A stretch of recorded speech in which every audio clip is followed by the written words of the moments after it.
वहीं यूपी के बदायूं में बीएसपी कार्यकर्ताओं पर बंद के दौरान दुकानों में तोड़फोड़ करने का आरोप लगा। पुलिस के मुताबिक जुलूस निकाल रहे लोगों को जब एक मिठाई की दुकान खुली दिखी तो उन्होंने दुकान में तोड़फोड़ शुरू कर दी। दुकानदार के साथ मारपीट भी की गई और दुकान में रखा सामान उठाकर फेंक दिया गया। हालांकि पुलिस के पहुंचते ही हंगामा खड़ा कर रहे लोग भाग खड़े। कुछ ऐसी तस्वीरें आगरा से भी आईं। वहां भी प्रदर्शन कर रहे लोगों ने एक दुकान खुली देखकर लूटपाट शुरू की, जिसके बाद इलाके के दुकानदारों ने खुद लाठी डंडे उठाकर मोर्चा संभाला और हंगामा कर रहे लोगों को खदेड़ दिया। उधर मध्य प्रदेश के छतरपुर में भीम आर्मी से जुड़े लोगों ने भारत बंद के समर्थन में रैली निकाली। प्रदर्शन में शामिल लोगों ने जबरन दुकानों को बंद कराना शुरू किया और कई दुकानों में तोड़फोड़ भी की। इस दौरान कई लोगों के हाथों में डंडे लेकर बवाल करते हुए वो कई लोग नजर आए। उधर गुजरात के बोटाद में भी भारत बंद के दौरान रैली निकली। सुप्रीम कोर्ट के फैसले के खिलाफ लोग बड़ी संख्या में सड़कों पर उतरे और शहर के अलग अलग रास्तों से होते हुए डीएम के दफ्तर में जाकर आरक्षण पर आए फैसले को वापस लेने की मांग का ज्ञापन सौंपा। गुजरात के सुरेंद्र नगर में प्रदर्शनकारियों ने मालगाड़ी को रोक दिया, जिसकी जानकारी मिलने पर पुलिस मौके पर पहुंची और पुलिस ने काफी मशक्कत के बाद प्रदर्शनकारियों को रास्ते से हटाया। यानी पूरा बवाल काट दिया देश में। लेकिन जब आप सुनेंगे कि भाई किस मुद्दे को लेकर इतना बवाल किया गया तो आप माथा पकड़ लें, क्योंकि मुद्दा तो कुछ था ही नहीं। बिना बात का मुद्दा बनाकर प्रदर्शन हो रहा है, भारत बंद हो रहा है। मुद्दा बनाया गया सुप्रीम कोर्ट के उस फैसले का जिसमें सिर्फ सुझाव दिए गए थे। सुप्रीम कोर्ट ने कोई आदेश नहीं दिया, सुझाव दिया, कोई बाध्यता नहीं थी। पहली बात तो सुप्रीम कोर्ट ने कहा था फैसले में कि राज्य चाहें, ये नहीं कि राज्य को करना है, राज्य चाहें तो कोटे के अंदर कोटे की व्यवस्था कर सकते हैं। यानी ये राज्यों को सुझाव दिया गया कि वो चाहें तो ऐसा कर सकते हैं, कोई बाध्यता नहीं। इसका कुछ लोग समर्थन कर रहे हैं कि जो लोग दलितों आदिवासियों में पिछड़े रह गए उन्हें अगर अलग से सपोर्ट किया जाए तो इसमें बुराई क्या है। लेकिन कुछ लोगों ने इसे ऐसा ट्विस्ट दे दिया जैसे आरक्षण पर ही संकट आ गया है। दूसरी बात सुप्रीम कोर्ट ने क्रीमी लेयर को लेकर कही थी कि जो लोग आरक्षण का लाभ लेकर संपन्न हो चुके हैं या कई पीढ़ियों के बाद आज की पीढ़ी ज्यादा सशक्त है, बड़ी बड़ी नौकरी कर रही है, बड़े बड़े पदों पर हैं, उन्हें दूसरों को भी हक देने की जरूरत है। इसलिए सुप्रीम कोर्ट ने क्रीमी लेयर की बात कही। लेकिन यह भी एक सुझाव था जिस पर सरकार ने भी क्लियर कर दिया था कि क्रीमी लेयर का कोई प्रावधान अनुसूचित जाति और जनजाति के आरक्षण में लागू ही नहीं होगा। अच्छा, यह भी ध्यान रखिए कि प्रधानमंत्री नरेंद्र मोदी पहले ही दलित सांसदों से मिले, उनकी चिंताओं को सुना, उसके बाद कैबिनेट मीटिंग हुई और यह क्लियर कर दिया गया था कि क्रीमी लेयर का फैसला लागू ही नहीं होगा। और यह सब भारत बंद से बहुत पहले हो चुका है। 9 अगस्त को इस मुद्दे पर बीजेपी के 60 से 70 सांसद पीएम मोदी से मिले थे, उन्हें ज्ञापन सौंपा था। पीएम मोदी ने सांसदों से कहा था कि एससी एसटी में क्रीमी लेयर यानी सब क्लासिफिकेशन का प्रोविजन लागू नहीं होगा। कैबिनेट की बैठक में भी यह फैसला हो चुका है कि सुप्रीम कोर्ट के सुझाव को लागू नहीं किया जाएगा। कैबिनेट में इस मुद्दे पर काफी चर्चा के बाद मोदी सरकार ने ऐलान किया था कि संविधान के अनुसार एससी एसटी आरक्षण में क्रीमी लेयर का कोई प्रावधान नहीं है और संविधान के अनुसार ही एससी एसटी आरक्षण की व्यवस्था होगी। यानी जैसी व्यवस्था चली आ रही है, सब कुछ पहले जैसा चलता रहेगा, यह क्लियर किया जा चुका है। फिर भी भारत बंद किस बात का बॉस? एक बार सुनिए कैबिनेट के फैसले पर केंद्रीय मंत्री अश्विनी वैष्णव ने क्या कहा था। बाबा साहेब अंबेडकर जी के संविधान के अनुसार एससी और एसटी के रिजर्वेशन में क्रीमी लेयर का कोई प्रावधान नहीं है। कैबिनेट का सुविचारित मत है, वेल थॉट थ्रू डिसीजन है कि बाबा साहेब अंबेडकर के संविधान के अनुसार ही एससी और एसटी का रिजर्वेशन की व्यवस्था होनी चाहिए। यानी क्रीमी लेयर तो लागू नहीं होगा, यह पहले से क्लियर हो चुका था। लेकिन जहां तक कोटे के अंदर कोटा की व्यवस्था लाने की बात हुई थी, उसमें कुछ लोग समर्थन कर रहे हैं और कुछ लोग विरोध कर रहे हैं।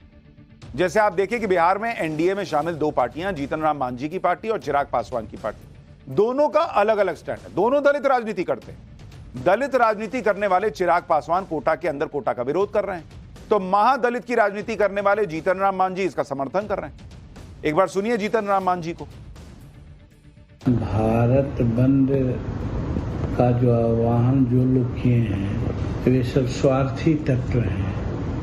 स्वार्थी तत्व इसलिए मैं कहता हूँ कि वो मेरे भाई हैं, बड़े भाई हैं। छोटे भाई की प्रगति नहीं हो, ऐसा चाह करके वो चाहते हैं कि 100 में 100 का लाभ हम ले लें। भारत बंद है और मैं इस समाज से आने वाले लोगों की भावना के साथ अपने आप को भी हम लोग जोड़कर देखते हैं। मेरी पार्टी का भी समर्थन इसको लेकर है। अब भले ही कोटे के अंदर कोटा वाली व्यवस्था को लेकर बहस हो रही है, लेकिन यह भी तो एक सुझाव ही था जिसमें राज्यों को अधिकार दिया गया कि वो चाहें तो ऐसा वर्गीकरण कर सकते हैं। लेकिन बॉस, जब मोदी सरकार ऑलरेडी क्लियर कर चुकी कि पुरानी ही व्यवस्था चलती रहेगी, तो कौन बात का भारत बंद हो रहा है भाई? बीजेपी के राज्य भी पुरानी व्यवस्था ही पर चलेंगे। जब नरेंद्र मोदी कह रहे हैं, केंद्र सरकार कह रही है कि नहीं बदलेंगे कुछ, तो बीजेपी शासित राज्य कैसे बदल देंगे?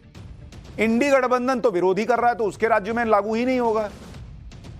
तो जब हर कोई विरोधी कर रहा है, कोई सुप्रीम कोर्ट के सुझाव को मानने को तैयार नहीं है, कोई राज्य समर्थन कर ही नहीं रहा है, तो भारत बंद किस बात का किए हो? यही तो पब्लिक पूछ रही है। ये तो वही ममता बनर्जी वाला हाल हो गया कि ममता बनर्जी मुख्यमंत्री, ममता बनर्जी गृह मंत्री, ममता बनर्जी स्वास्थ्य मंत्री, लेकिन बंगाल के सड़क पर न्याय मांगने उतरी किससे?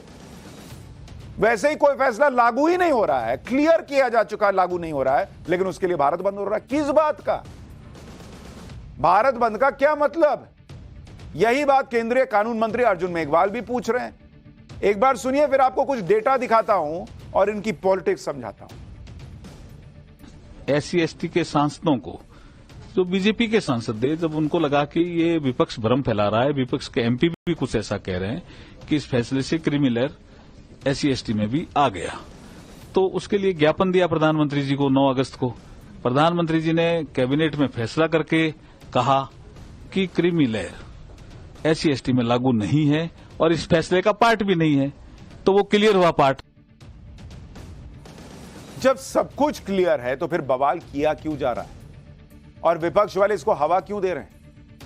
जैसे अखिलेश यादव ने कहा कि सत्तानशी सरकारें ही जब धोखाधड़ी, घपलों, घोटालों से संविधान और संविधान द्वारा दिए गए अधिकारों के साथ खिलवाड़ करेंगी तो जनता को सड़कों पर उतरना ही होगा। जन आंदोलन बेलगाम सरकार पर लगाम लगाते हैं।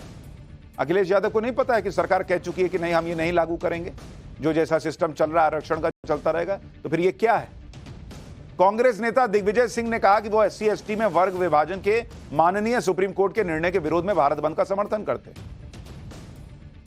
किस बात का? जब कोई लागू ही नहीं कर रहा तो आप क्या समर्थन कर रहे हैं?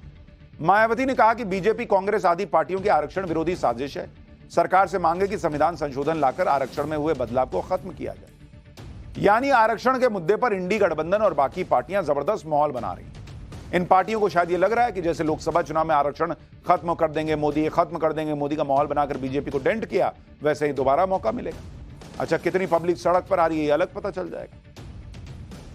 लेकिन आपको इंडी गठबंधन की सच्चाई भी बताऊंगा कि इन लोगों ने अपने अपने राज्य में क्या किया। जो SC/ST OBC के लिए आज छाती पीट रहे हैं, इन्होंने क्या किया SC/ST OBC के लिए, और मोदी ने क्या किया है, आज आपको यह कंपैरिजन दिखाऊं। लेकिन पहले यह भी समझ लीजिए कि यह पूरी लड़ाई वोट बैंक को लेकर। देश में SC/ST का बड़ा वोट बैंक है।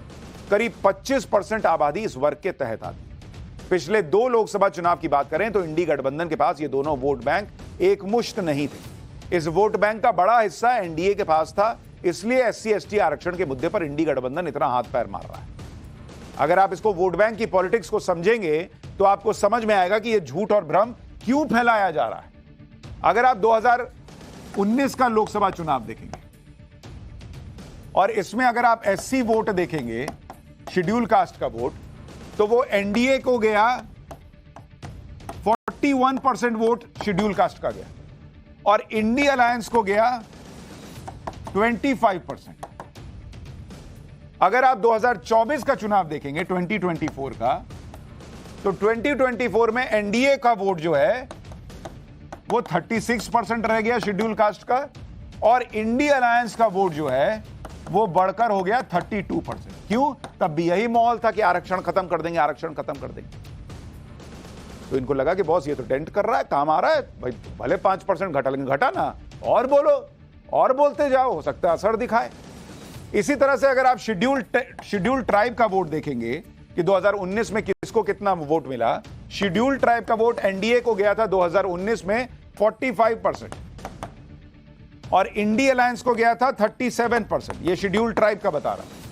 लेकिन 2024 के चुनाव में देखिएगा शेड्यूल्ड ट्राइब का जो वोट है एनडीए के लिए वो बढ़ गया, वो 51% हो गया। और जो इंडी अलायंस का वोट है वो 31% पे आ गया। तो इसलिए एससी एसटी की बातें झूठ और भ्रम की राजनीति चल रही है। विपक्ष को लगता है कि यह नैरेटिव विधानसभा चुनावों में भी हिंदुत्व की काट साबित हो सकता है, और यह बात बीजेपी भी जानती है। सुनिए योगी आदित्यनाथ क्या कह रहे हैं। जातीयता का जहर घोलने वाले लोग ये भारत को कमजोर करने का काम कर रहे हैं। ये जातीयता का जहर घोलने वाले लोग भारत के सामाजिक ताने को छिन्न कर रहे हैं और एक तरफ हमें आपस में बांट रहे हैं, तो दूसरी तरफ तुष्टीकरण की प्रकाशता में चढ़ करके उत्तर प्रदेश को दंगों की आग में भी झोंकने का काम कर रहे हैं। लेकिन जो इंडी गठबंधन आज दलित आदिवासियों का सबसे बड़ा हितैषी बन रहा है, राहुल गांधी बार बार मोदी सरकार में हिसाब मांगते हैं ना कि सरकार में बड़े बड़े पदों पर कितने एससी एसटी ओबीसी।